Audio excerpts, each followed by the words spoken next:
In this video, I'm going to show you how you can have elegance in your own home.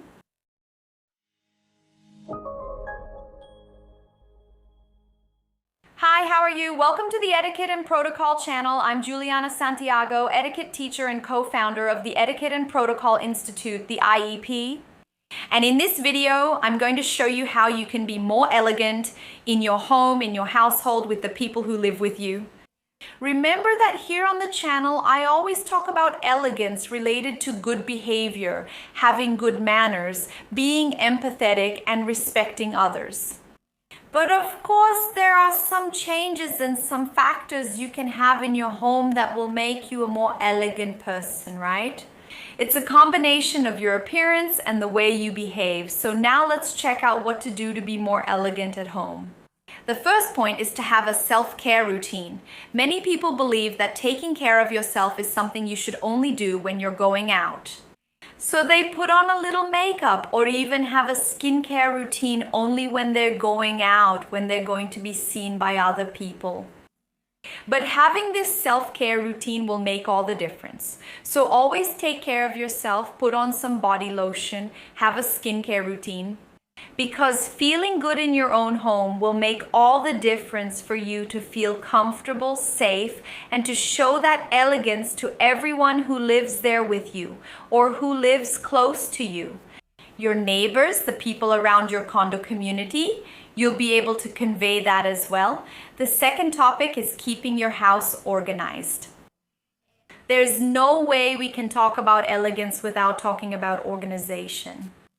So every time you wake up, it's essential that you make your bed and don't leave things lying around. Avoid, for example, taking off a piece of clothing, a blouse or a shoe, and leaving it lying around your house. All of this will prevent you from creating an elegant environment for the people who live with you. It's also worth mentioning that everything I'm going to talk about in this video has a very strong impact if you have children or live with kids. Because the way you behave in your home also has a strong impact on the people who live there. So you are a major influence, right? And if you behave in a certain way, it's natural that the children and even the adults who are in the same environment as you end up moving and behaving in the same way too. Another factor is also the matter of clothing. Of course, you don't need to wear going out clothes, but how do you dress at home? How do you present yourself in your daily life in your home? Do you wear torn clothes, clothes with holes? Wouldn't it be better for you to pay more attention to what you wear at home? The way you dress at home? Sometimes we worry a lot about the clothes we're going to wear in other places or when we're going out. But when we're at home, we end up dressing any old way. So even if you work from home, right? Because for those who work from home, it's essential to dress well. After all, if you're going to have a video meeting, right? Through video conference.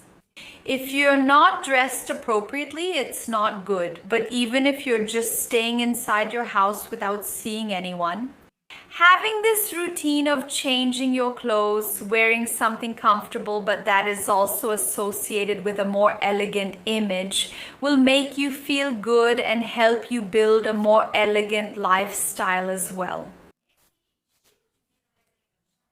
Another factor that definitely makes you more elegant at home is the issue of yelling at other people inside your house. Pay close attention to the tone of voice you use when you communicate. Of course, you might end up yelling at someone in an insulting tone, which is not appropriate, especially when it comes to building your relationship with that person and also the image you project.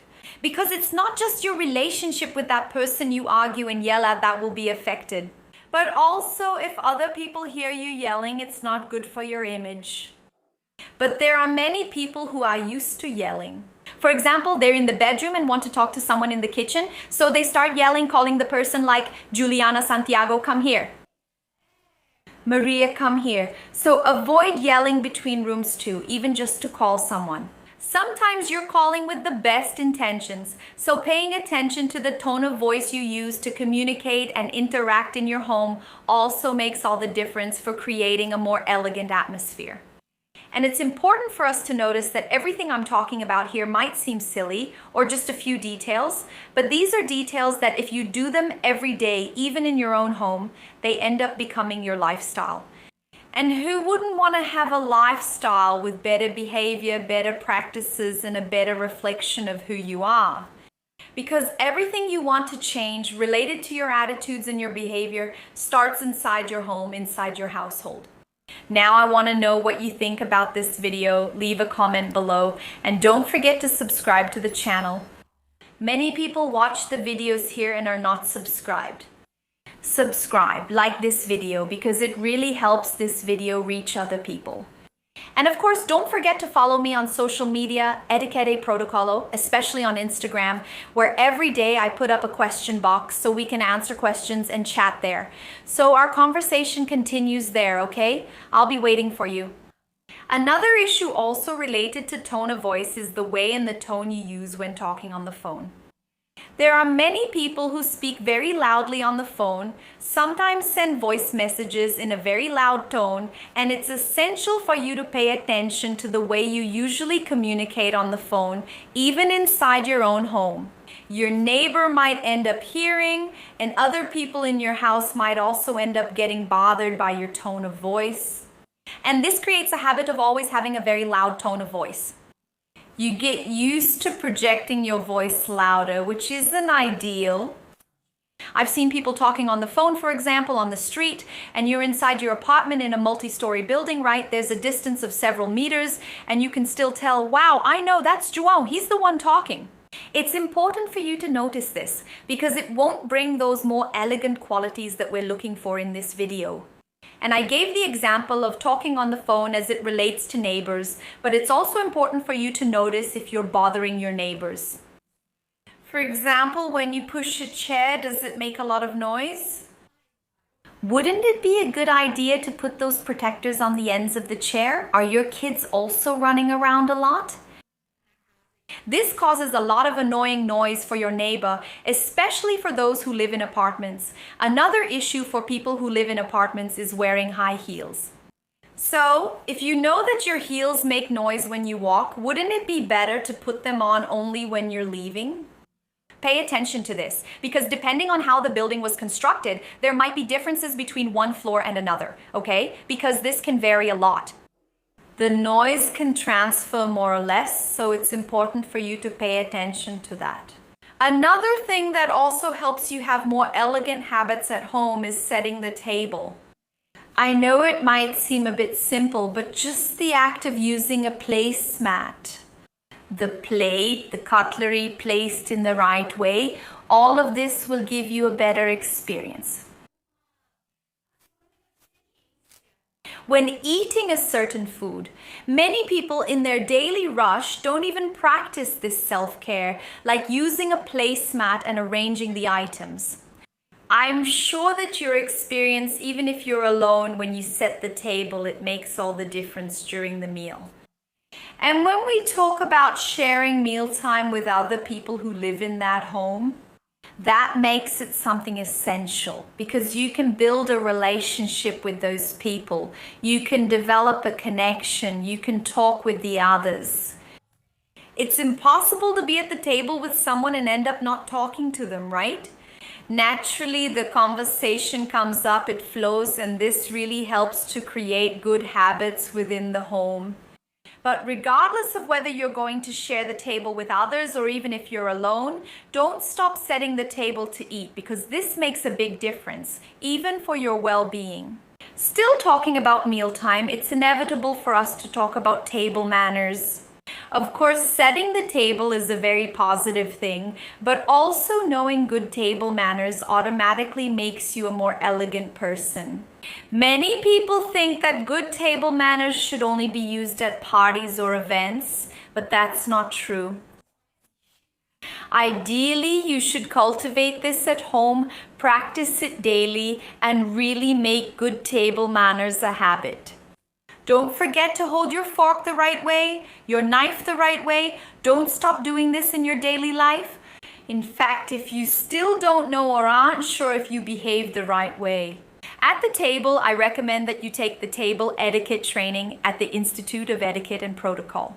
There, you will learn in a practical, dynamic, and very quick way rules about good table manners that will certainly help you in your daily life. But they will also be essential for when you share a meal with other people.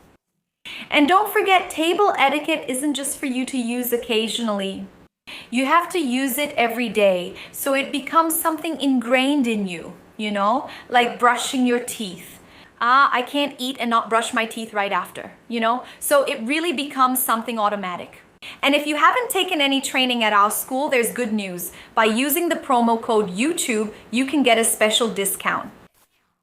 Click on the website below, enter the promo code YouTube, and you'll get a discount so you can become a student at the Institute of Etiquette and Protocol. I'm waiting for you. Another factor that also makes you more elegant at home is respecting your condo community's rules. So if you live in a house, in a gated community, in a condo building, or in an apartment, respect your community's rules. So, for example, if the animal, the pet, the dog can't use the passenger elevator and can only use a specific elevator, it's important that it uses that elevator.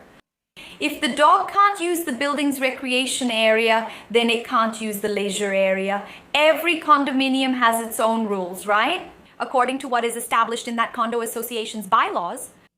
And it's essential that you respect the rules. You don't want to be that neighbor who doesn't follow what's been established. Another thing I often see people doing wrong, for example, sometimes they don't return the cart, they leave the building's garage open, and they might do things that could even compromise the security of that condominium. And speaking of condominiums, one thing I absolutely have to mention here is treating well the people who work in your condominium, in your building, in your gated community. How do you treat your doorman? When you see him, do you greet him? Do you have the habit of running into the janitor in your building? Do you greet him? How do you treat the employees who make everything there work for your well-being? Many people mention that they have good manners, that they are elegant, but they forget that the way they treat other people makes all the difference. For them to truly be seen as a polite person. In fact, there are other factors as well that make women elegant. And if you want to check it out, I'll leave it here on the side so you can watch this video next where I talked more about this topic. I'll stop here for now. See you later.